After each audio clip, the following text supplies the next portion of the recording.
1 கொரிந்தியர் 7ஆம் அதிகாரம் 31வது வசனம். இவ்வுலகத்தின் வேஷம் கடந்து போகிறதே. இந்த உலகத்தின் வேஷம் என்ன போகுது? கடந்து போகுது. ட்ராமாவில் நடித்தாங்கன்னா ராஜா மாதிரி நடிப்பாங்க. அந்த இடத்த விட்டு வரும்போது எல்லா வேஷத்தையும் கழட்டி போட்டுருவாங்களா. அதே போல் தான் உலகத்தின் வேஷம் கடந்து போகிறது. நம்ம உலகத்தை நம்பி யாருமே வாழக்கூடாது. ஆண்டவராக இயேசுக்கு வரப்போறாரு. அவர் வருகைக்கு நம்ம ஒவ்வொரு நாளும் ஆயத்தத்தோடு எப்போ வருவேன்னு எதிர்பார்ப்போடு நம்ம இருக்க வேண்டும். எப்போ வருவீர் ஆண்டவரே, எப்போ வாங்கன்னு சொல்லி நம்ம ஒவ்வொரு நாள் வாஞ்சியோடு எதிர்பார்ப்போடு நம்ம ஒவ்வொரு நாள் எப்போ வருவார் நம்ம எதிர்பார்ப்போடு வாஞ்சியோடு அவரை வருகைக்கு நம்ம காத்திருக்க வேண்டும். எந்த சூழ்நிலையும் நம்ம சோர்ந்து போகக்கூடாது. ஊக்கமாக செபிக்கணும், போராடி செபிக்கணும். நம்ம எந்த சூழ்நிலையும் நம்ம சோர்ந்து போகக்கூடாது. நம்ம எப்போ ஆண்டவர் எப்போ வருவேன்னு நம்ம ஒவ்வொரு நாள் எதிர்பார்ப்போடு காத்திருக்கணும்.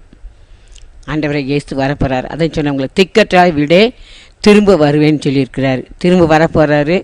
நம்ம ஒவ்வொரு நாள் இந்த எதிர்பார்ப்போடு கர்த்தர் வருகையை எதிர்நோக்கி காத்திருக்க வேண்டும்.